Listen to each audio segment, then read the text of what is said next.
more of a straightforward riff commentary today. No comics because, well, there's not much to read on here. It's just a boring old epilogue following a boring final battle and a boring final scene. What a way to wrap everything up. But for the rest of you, here's the warning again. This is a riff. It is commentary. It will be a review. If you do not like this, please remember, do not say, I hate everything, because I have proven it is not true. With such wonderful hits as A Sweet Taste of Cake, Where Loyalties Lie, and Tears of Gaia. Or All the Times of Fandom Fridays, I am not done any riffing. Also, all the other times I have described how much I love something. Do not try to say I'm ranting too much when I am doing this for comedy. Now, you're free to leave negative reviews all you want. I want those. I can't get better without them. I like what a certain email tried to say, if you don't want them, you shouldn't be riffing. But I do want negative comments. I want positive ones too. I want all comments of all kinds, because how else do I get better? The only thing I'm asking is, what do these people comment on when I'm not riffing? Which, again, they never answer. It's like they think every single video is a riff. But again, as I've always pointed out, when I'm not riffing, they don't say a word. They're silent. But when I am riffing, that's when they come out. So again, they must be like, oh, come on, he's not riffing. That's boring. He should be riffing. But again, not. Especially considering what's coming up tomorrow. As well as the fic after that. The fic after that. The fic after that. So many news stories. But you guys aren't going to listen. No. You're only going to pay attention to the riffs. So, I hope a certain somebody who is watching these videos religiously gets to enjoy this last part. Because I know I will. To the rest of you, welcome back to the final chapter of Friendship is Failure, number 13, Darkness of Dimensions by you know who. Epilogue. How it all happened. Again. And again. And again. And again. The creators had taken their rightful places in the heavens to watch over all they had created. You know the worst type of a god? Or god being? Are the ones that does say, we will watch over everything, but won't do anything. Bye. You're always so annoying. As promised, due to the Dark Zone never being created or cursed, there were never any Dark Angels. They were never born throughout history. No darkness meant no creation. So, that means nothing was created. Oh, no, everything was created. Nothing was born from the darkness. Just a little bit faster. Get a little bit faster. Those who were born from the darkness never came to be, nor were they reincarnated or born in some other way. They just plain jolly never existed. Thus, history itself was revised in many ways, and many lives were not the same due to particular individuals never being born. Not that we'll ever see just how history itself was revised, because we'll see, as you'll see, we still have the same past. Everything still happened the same in the DC, in the Digi, and Equestrian worlds. The only thing that'll change is a bunch of random crap. And, you know, it's not that I don't mind this randomness, but you gotta put a little thought into it. Once again, this is MYkan burning down the house and running away as fast as he can. And What do you mean that all these people that were born for darkness and Hitler wasn't one of them? Genghis Khan? My God. I'm starting to think that this is going to be just a rush reboot with no real big changes at all. Inuasa's group remained unaffected. You see? MYkan loved Inuasa so much that he realized he practically had nothing to touch upon. The only one he had left was Kagome, apparently. Kagome was very lucky to be reborn and relive her life, only she was a more peppy and girly, who loved cell phones, shopping, and wasn't very skilled in sporting or school, but more of a carefree styles girl. Wow, this wasn't sexist at all! This is due to the fact that her ancestry had been altered due to relatives created by the dark side never being born, and her ancestors marrying other beings instead. Question. How does her ancestry affect her personality? Oh, this is going to be a nature versus nurture argument. I'm out! I don't discuss nature or nurture on this channel. He did still, however, make it to the feudal era, and waken Inuasa from his slumber. But her archery skills required much work. She would barely pick up a bow without complaining how ugly it was, and giving the draw cord a simple tug made her whine about her manicures. We get it, Mikey. You're doing this just to create your Kikyo and Inuasa ship. Stop rubbing our noses in it. This also meant the Shikan jewel didn't shatter because she couldn't shoot at it when the demon crow took off with it. Instead, Inuasa Kagome chased the creature down for many days, eventually running into Shippo, Hiroku, and Sango.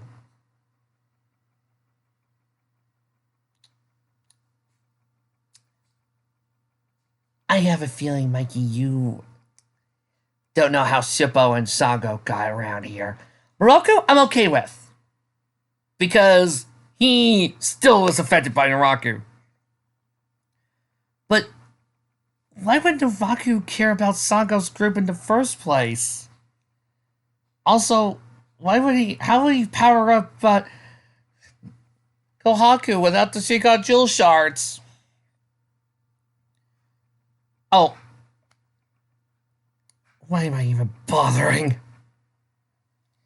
As I said before, this is MYkan just realizing he had nothing to hate with Inuasa. He had nothing to really get mad at. There was no point. So thus, he was stuck. And the only thing he could do was just finish it off and maybe mess with the one character he disliked. And I almost feel sorry for him. No. Yeah, I'm sorry, but no. The jewel was eventually found, but Sesshomaru and his party also saw it. Why? All Sesshomaru cares about is the graveyard and the Tetsaiga. Why would he care about the Shikan jewel as well as the Raku? You know what? Fine, this is your old history. You do it. In the ensuing chaos, the jewel was broken, but only 4 separate places, which flew all over the land and required a search for each piece. Kikyo also came back to life thanks to the evil Urase, but due to Kagome's soul being bubbler and diva-like, that's a personality, that's not a soul, Mikey! Kikyo's revived body could hardly stand it and rejected it, but is still proponent to revive priestesses to steal the souls of other women to sustain her life force. This felt hastily written and felt like it was done in 5 seconds. Ever get this feeling, MYkan? Maybe you should have directed your hatred towards Legend of Zelda. Would have probably worked better there.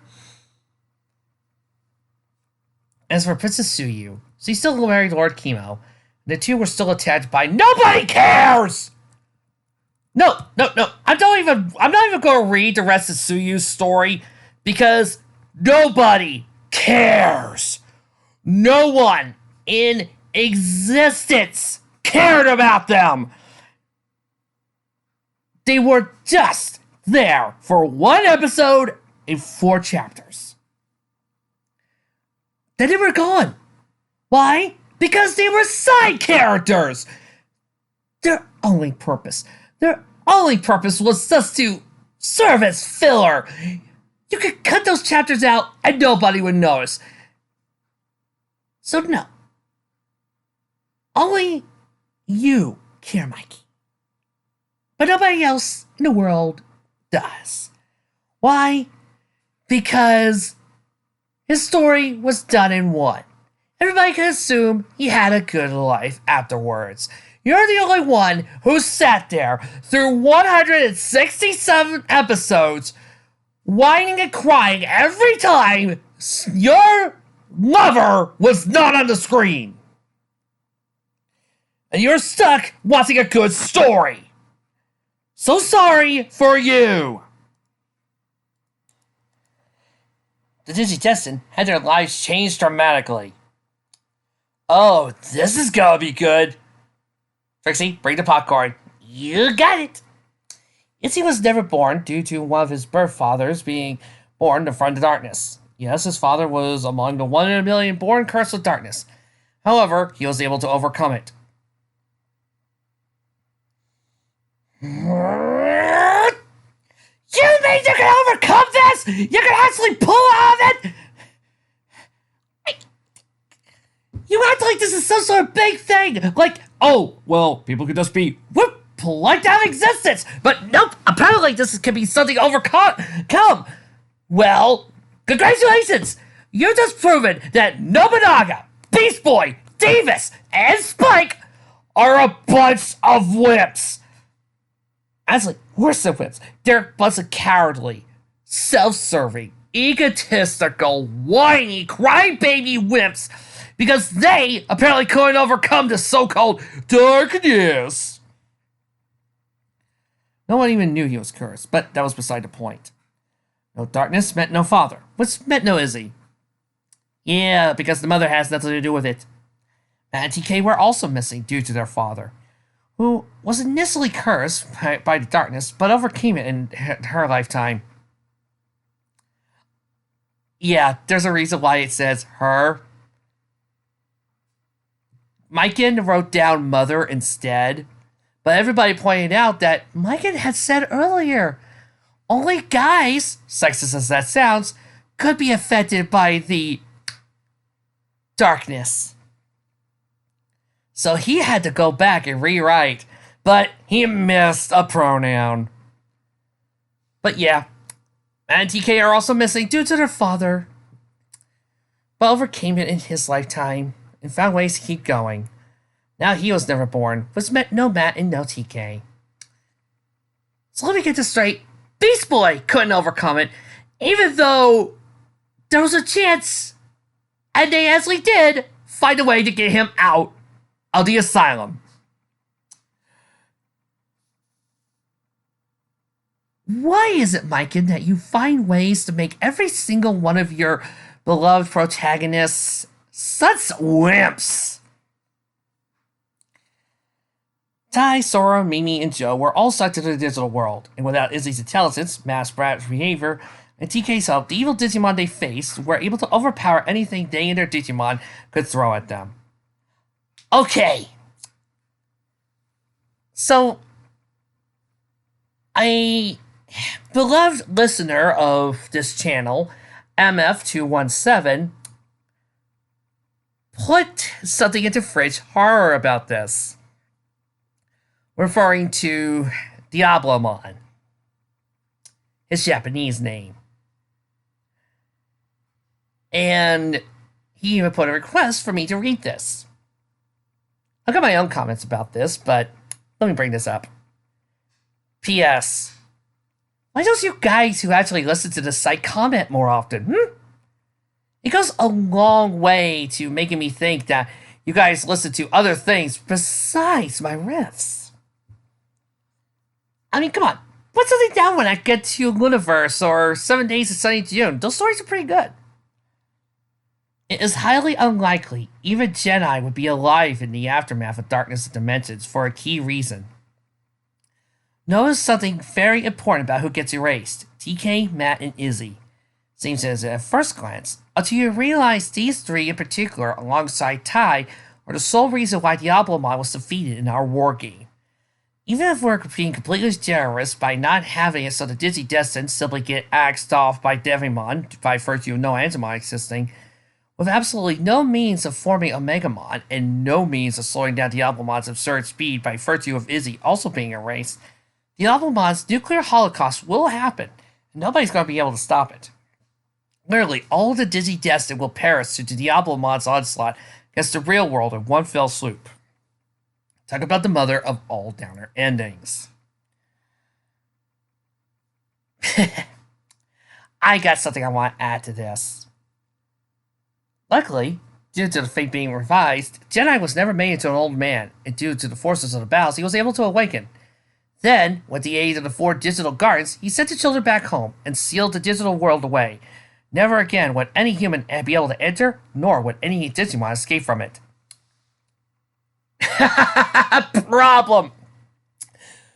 Problem. See, this is what happens when you write with hatred.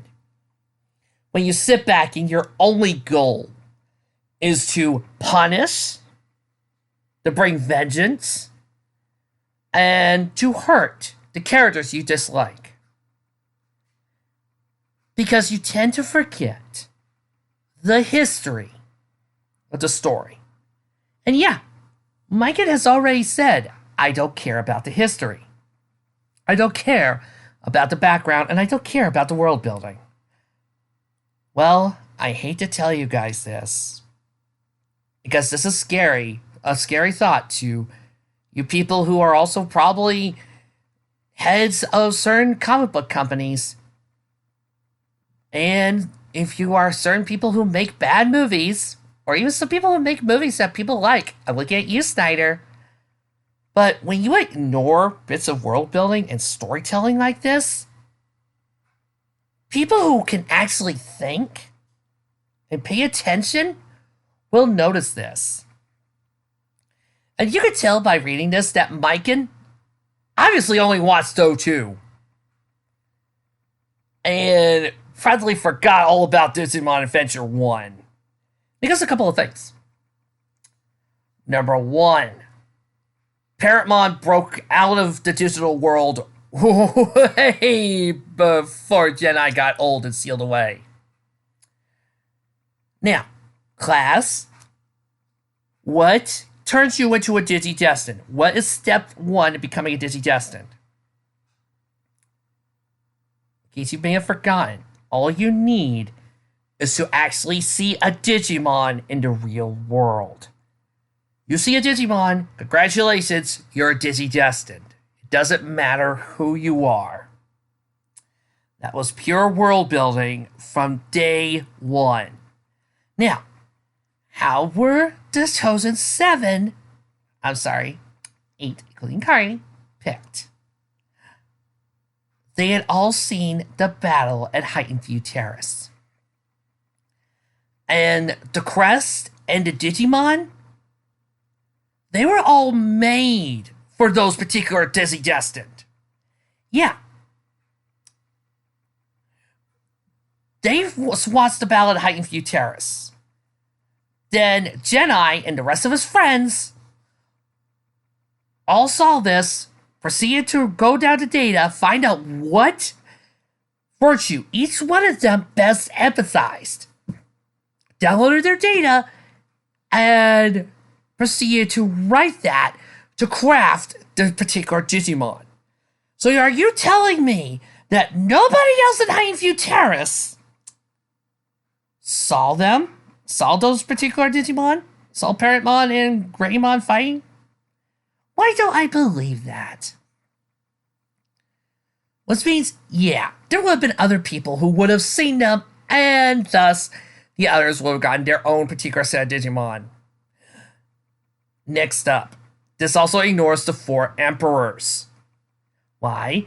Because that was one of the whole fucking reasons why they were creating the 7 Digimon in the first place!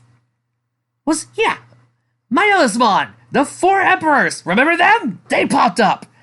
Next, this also ignores the previous Digi-Destined. Yeah, this isn't something Try made up. Remember the first freaking time we hear of them? That was back in Adventure 1, where they Jedi said, "Oh yeah, there were 5 other Dizzy Destined before you." This was why I was excited to see that girl on Try, because I wanted to know about the previous Dizzy Destined that came before everyone. Starting to see the picture here? For those of you who haven't figured it out, this is ignoring everything about world building just to go, haha, suck it, guys. Remember, sometimes it's better to actually write a story where you actually care. Because here's more. This is also ignoring Rio, who also travels to digital worlds and has actually been into other digital dimensions. Ever heard of Wonder Swan, Mikey?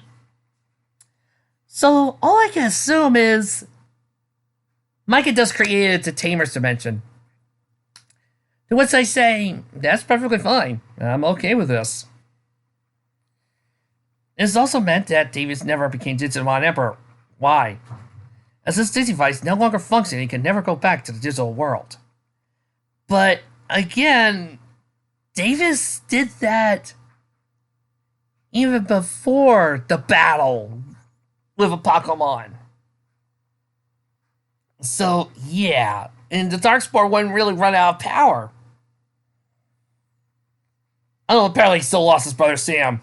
Again, this is what happens when you focus too much on torture. And for those of you who might think, well, what about Fall? I would like to remind you guys something. For all of those of you who think about it being a hate fic, I want to remind you. During Fall, I had Lightning go through some serious character development and save the fucking world. And fight Grand Ruler to a standstill. I had Starla go through an arc and save a whole bunch of people. I had Artie be a big damn hero. I must suck at writing hate fics because I made Starfleet a badasses near the end. And due to being Davis never being born and no courage or good advice to give, all the kids with new generation live normal lives. No digital world, no adventures, no life-changing events. Except for Diablo-Mon launching nuclear strikes. Again, thank you, MF217. Harry still went to school, loved pictures, but never had a boyfriend. She was also probably very sick. Very sickly. You probably forgot that, didn't you, Mikey? She probably might have even died. Yuli and Cody were still friends. Nothing must have changed due to Davis' absence. Yuli never got to meet Ken or never knew about him. Ken was no longer average, and their paths never crossed for that matter. Which, again, Tamers. Because the digital guardians didn't always stop and weren't always there, and they were sealed away, Mikey. Remember? They were sealed away in those large guardian stones, and thus their powers were blocked. The Titans. All of them have still been born, with the exception of Beast Boy. Oh, thank God! And they were exceedingly lucky. However, due to Beast Boy's absence, as it was rather his basic idealism to form a team of Titans.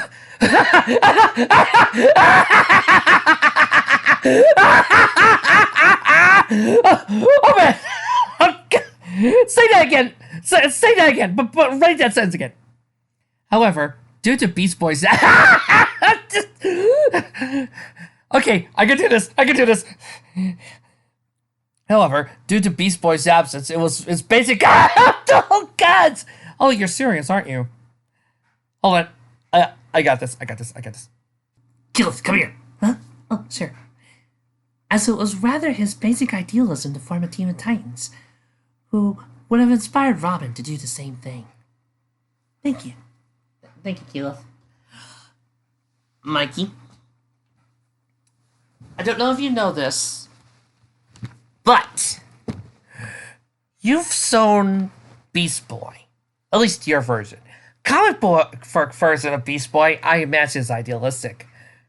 But you have shown Beast Boy to be nothing but an egotistical, self-gratifying, pig-headed asshole who only craves everyone's attention. The only thing he wants from life is not for people to be happy, for not to smile and think seeing everybody be better. No. All he wants is people to sit back and hear his sad story and to never see things change. To have the entire world always kowtowing before him, sucking his dick, and making sure that nothing ever changes, so that way it will always, always please one person, him. He doesn't want the world to change because he's scared. He's a whiny little coward who only wants everybody to bow down before him. He doesn't want anybody to be better. He doesn't want anybody to be happier than he is. He just wants everybody to suck his dick and sing his praises on high. He doesn't care about anyone else's story but his own. He doesn't care about anyone else's feelings but his own. You have demonstrated that time and time and time again that your version of Beast Boy only wants what he wants. He doesn't want anything else but what makes him happy. And you'll note, unlike all your other riffers, all your other haters, I didn't even say her name. Because you're right. There is more to it than her. Boom. Was one of inspired Robin to do the same thing. When all the Titans had met, Robin had saved Starfire from her imprisonment, and she would have fallen for him and followed him.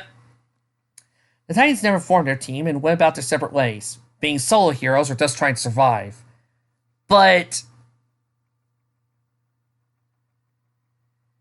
Wonder Girl, Speedy, Aqualad, and Kid Flash all exist in this world. What's stopping Dick from meeting those guys and forming a pair of Titans with them?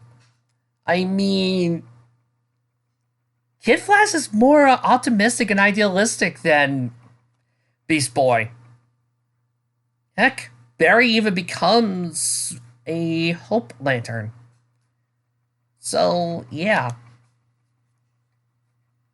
Ooh, what's stopping Robin from going to them? Oh, you forgot they existed, didn't you? But then again, you mentioned Justice League. You will mention Justice League, so thus the other heroes exist! Which means that this world has the rest of the DC universe. Robin became a lone traveler and traversed the world to train himself to be the best hero he could be. So he became Nightwing then. Pretty good. Pretty cool, too. So Robin had the best life then. Starfire, while she managed to avoid being captured ever again, found herself alone, with no family, no friends, and being unfamiliar with Earth customs and no one to teach her. So she never met Kara. Why? Big Barda, Donna, Cassie, you know, some of the other female superheroes that are on this planet. This is what happens when you're riding by the seat of your pants. Wait a minute. Now that I think about it, this does feel hastily written and hastily put together and ignores all previous continuity. It doesn't think about how one event leads to the other. So, this is a typical DC reboot.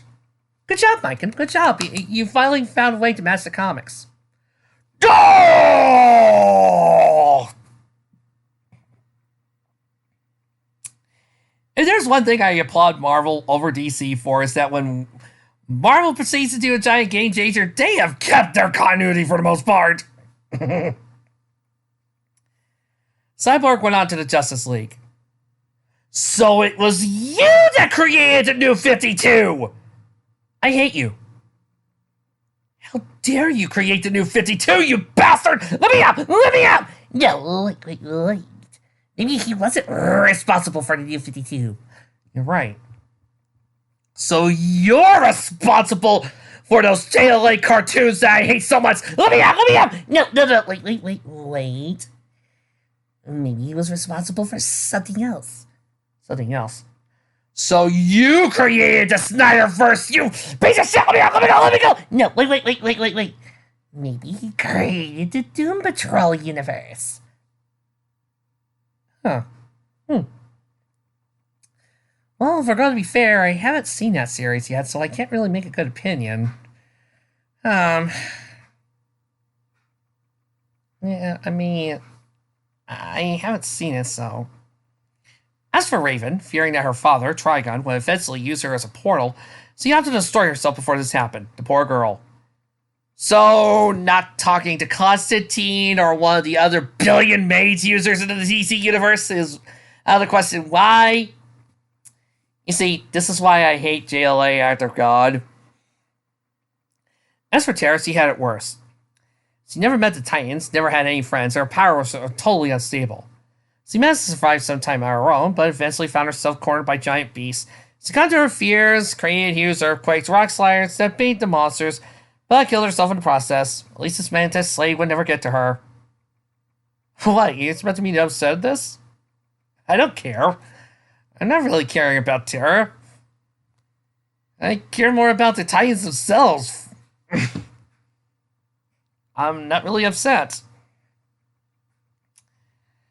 The ponies, Twilight was lucky enough to be born, but with a different lifestyle due to the mix-up in the ancestral chain.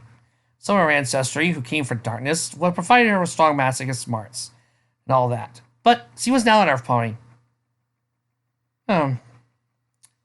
Okay. I see. What a playful type of pony now, enjoyed life, making friends on her own accord. As a result, she was never Celestia's student, never got involved with all that other stuff with ponies. Rarity was unaffected. She was still the same pompous and fashionable diva she always was. Her business ran fine, but many ponies saw her selfish and arrogant. It was a load of bad. Never had too many friends and felt lonely. And had said she wildly loved wanted no thing to do with her, due to her pompous nature. As a result, Rarity just kept to herself, staying locked up in the sewing room while working, with only her family for more social engagements. What, you expected me to rant at this? Oh, please. I've seen worse done to Rarity in other main 6 universes. This is nothing. Maybe Adios was a unicorn due to her ancestral mix-up. Her last name wasn't even Adios now, but rather bright, because she was able to cast such a beautiful bright rainbow magic that shined so brightly. Rainbows, darling, rainbows. Alisac was still a farmer and an Earth pony. Her life didn't change too much. She just never had exciting adventures or became a hero, which was about it. Translation. I don't like Applejack, and she doesn't do too much to pick on me, so I have no idea how to write. Lots of new friends on the farm, but never met her initial friends from before. As for Pinkie Pie, she was a bubbly baker pony, but she was a Pegasi, and a nerdy one too, who wore glasses. Surprise, is that you? And a nerdy one who warned him about a straight A studio student who was studying to be a Scientologist. Scientist! Scientologist is a person who works in Scientology! They're not mutually the same! Sadly, Fluttershy was never born. One of her parents was born from darkness, no birth, yada yada yada. This also meant Celestia chose a new main 6 to wield the elements of harmony. Mikey. She didn't choose anybody. Alright. All she ever said in the first place was just, Starlight, go. Meet people. They became friends, went through trials and tribulations, and proved themselves worthy to wield the elements of harmony. So, the elements chose them. Starlight Glimmer was their chosen pupil, as their life was not altered by months.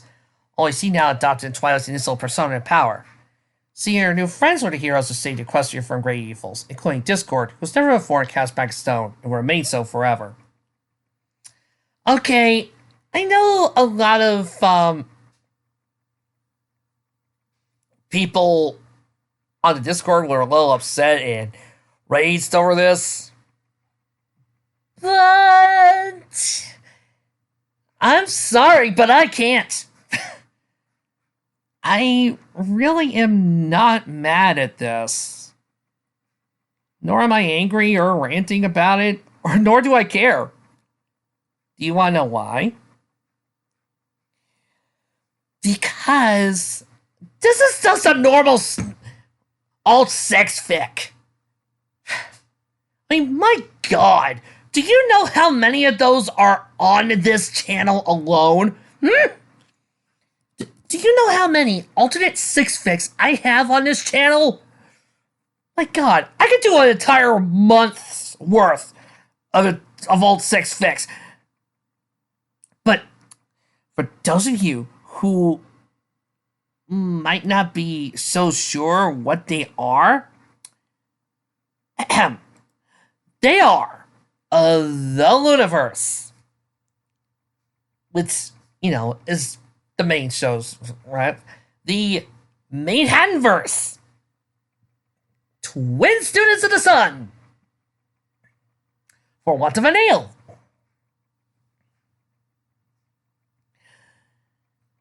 The Cadence Verse. And I know a few other more. Hell, those are... Oh, I almost forgot to mention on that list. The Flipverse, which has Spike as a unicorn, Twilight as a dragon, and his own team of 6 that involve Big Mac, Bon Bon, Fluttershy, and more. Guess what?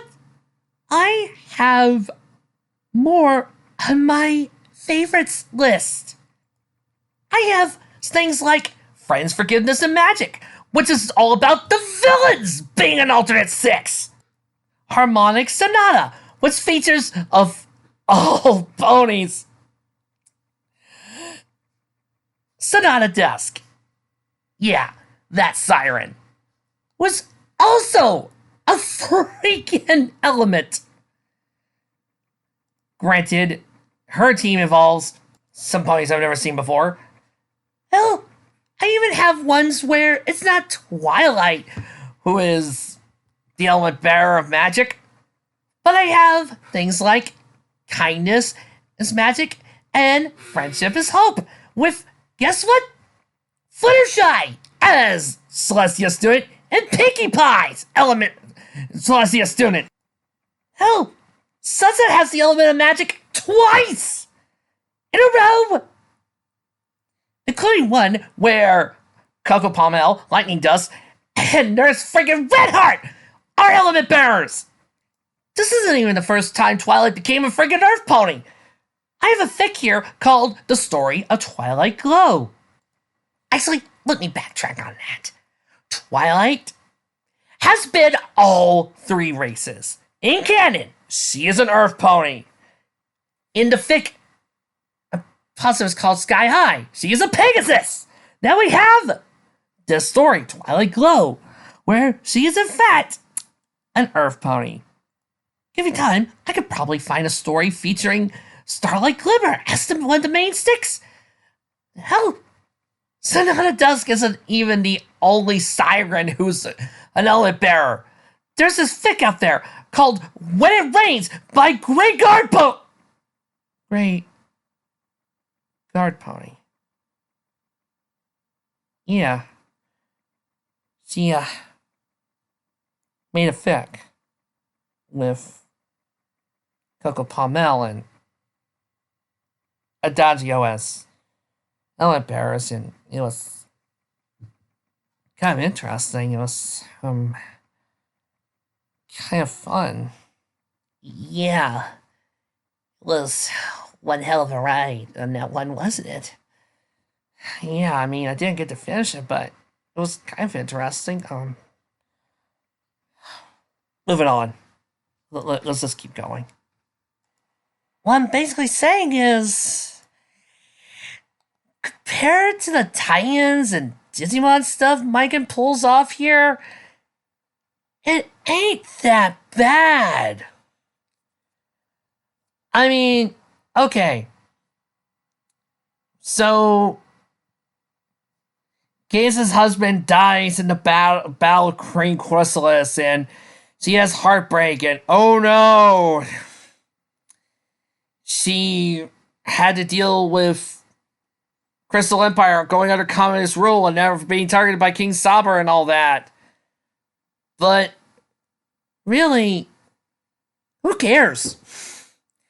This is just an alt 6 fic ready to be born. I mean, and a lot of alt 6 fics, the Crystal Empire doesn't show up. And some, it's already there. Really, compared to what he could have done, this is just lame. Quite frankly, I'm too busy considering who became what on the team element.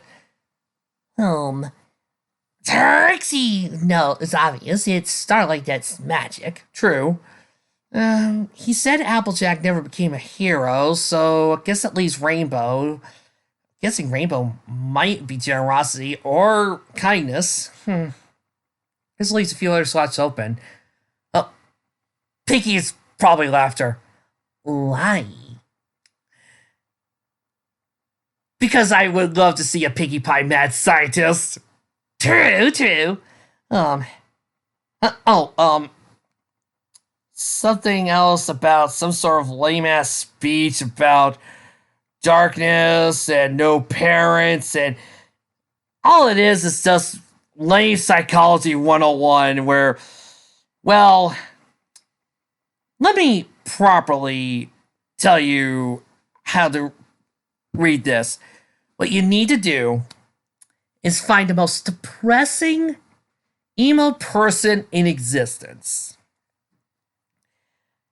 Have him become even more depressed and read this speech at the end.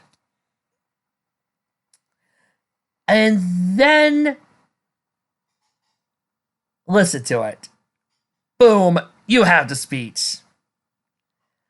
Because it's just a summation of everything MYkan thinks. Depression is the way to go. You always have to be miserable. Never look on the bright side. Don't be happy. Don't try to change things.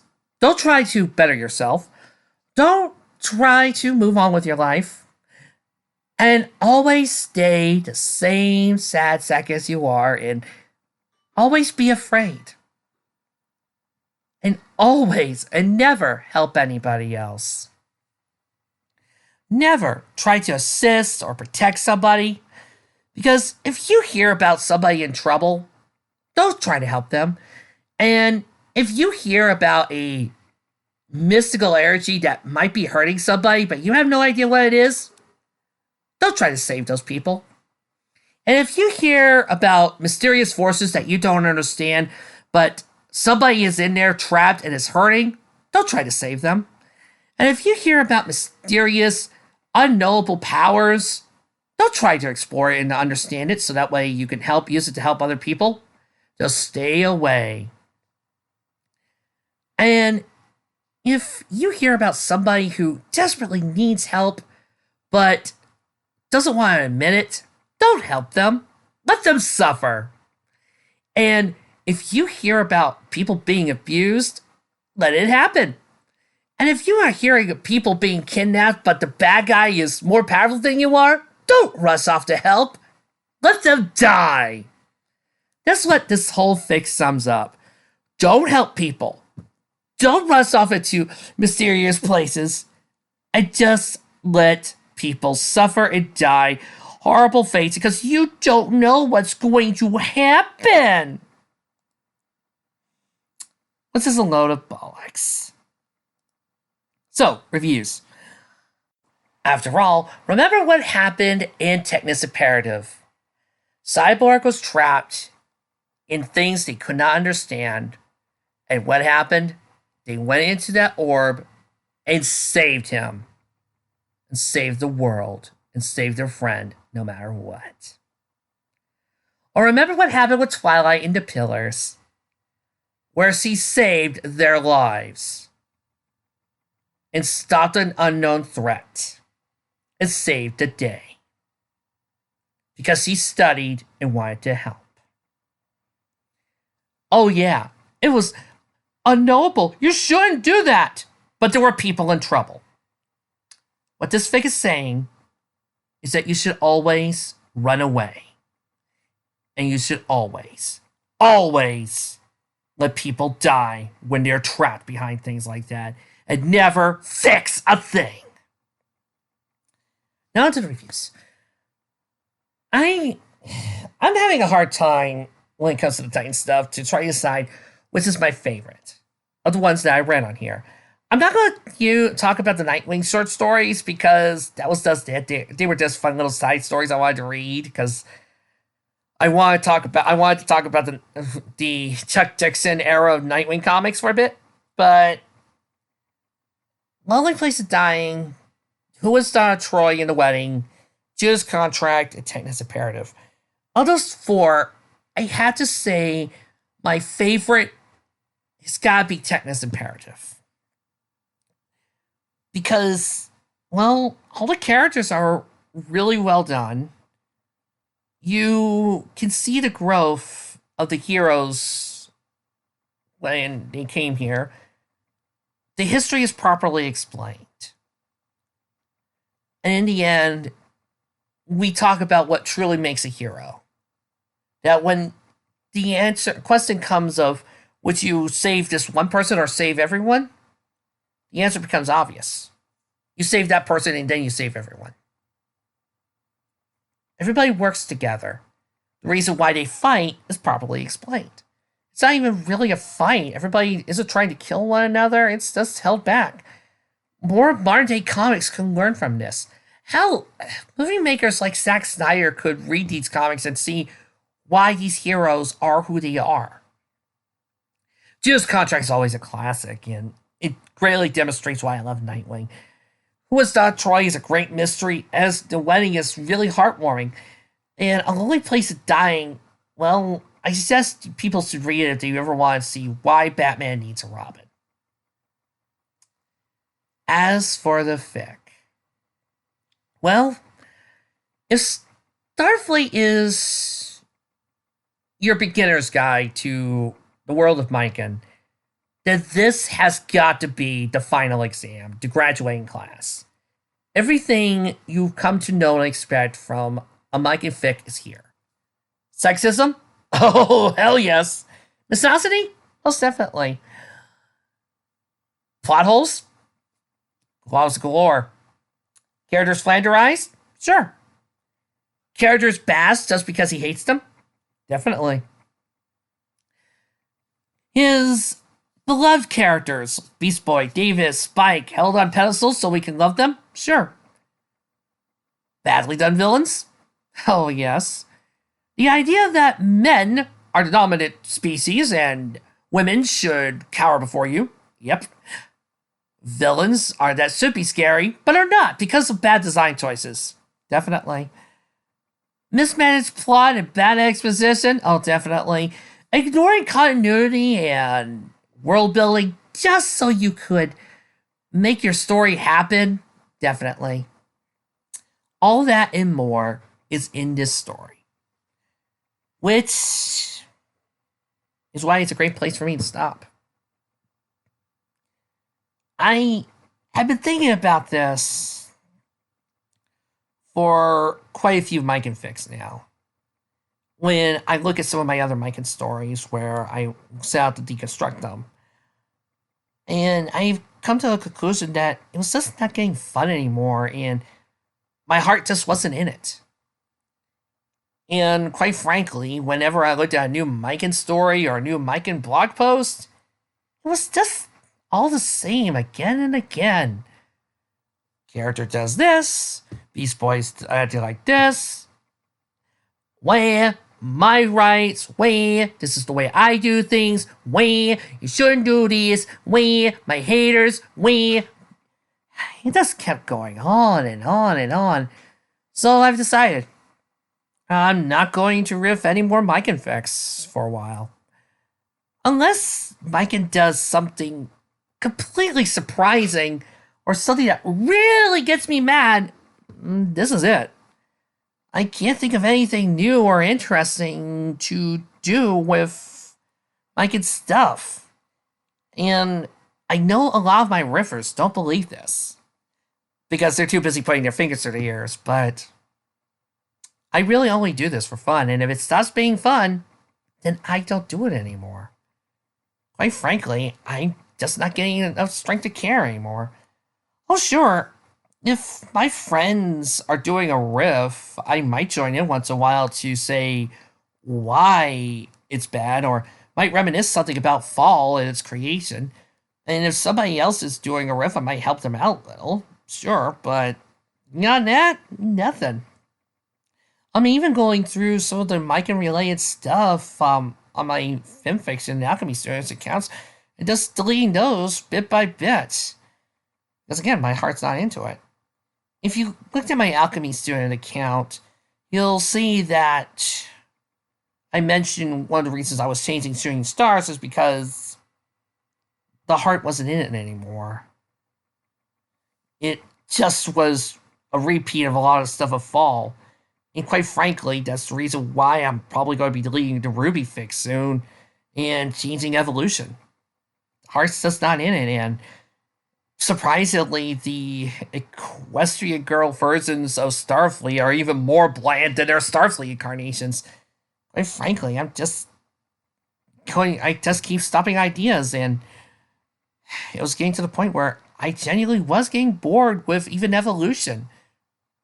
I do post-by-post RPs with my little brother, and when I was doing Evolution, I found myself not caring more and more when I got to the Yu-Gi-Oh parts.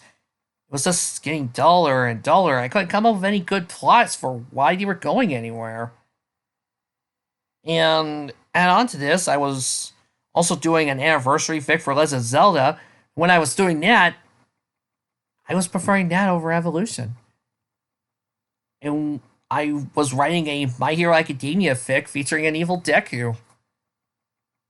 And the real Deku going into the alternate universe to save the day. That became more interesting. Shooting Stars became more interesting once I dumped the MYkan crap. Like, frankly, I began to realize that if I didn't diss the MYkan fic, Evolution would just be blowing in the breeze and it'd just be a crack fic. And I believe you guys don't deserve that kind of that type of story. You guys deserve Evolution to be treated properly and with respect. Not to mention all the characters weren't getting any type of love, and I personally prefer to do that. And just recently, when it comes to End of Hatred, I've come to a realization that it needed its own rewrite, and quite frankly, if I wanted to do it proper, I would drop the pony part. The only reason why it's on fanfiction is because that's where the views go, and that's where most people find my stuff. Most people don't look at my AO3 account or my fanfiction.net's account, no matter how much I publicize them or tell you people about them. And quite frankly, people just skip that part or just don't comment. But I realize at that point I'm just trying to write for fame, and quite frankly, I don't do that. I shouldn't do that. So yeah, I'm probably going to be deleting a lot of the MYkan stuff and just leaving it there. And as for this channel, well, we're still doing this. I'm just not doing any MYkan crap. Why? Because as I've said multiple times, and apparently a lot of people don't listen and pay attention, but this channel has never, ever been just to riff things.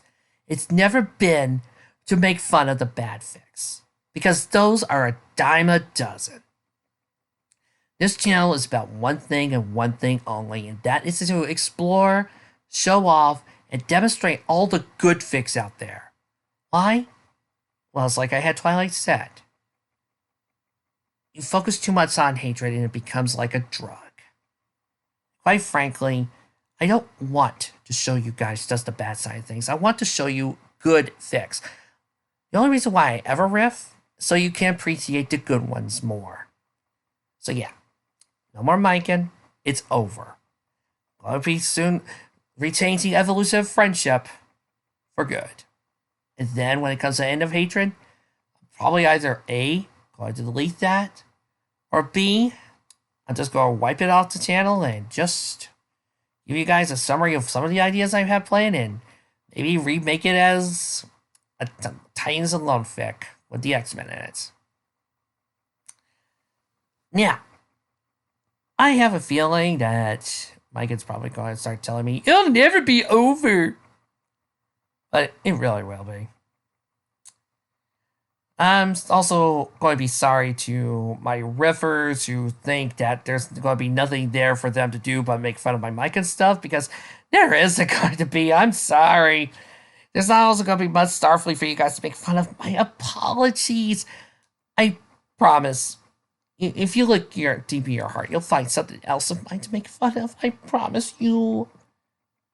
But for real, for those of you who like my other stuff and actually know that there's more to this channel than MYkan's and riff fix, please enjoy as we do what we do best. Ludiverse. To meet old friends. And then, sunset in time. See you then. One down. Thousands more to go.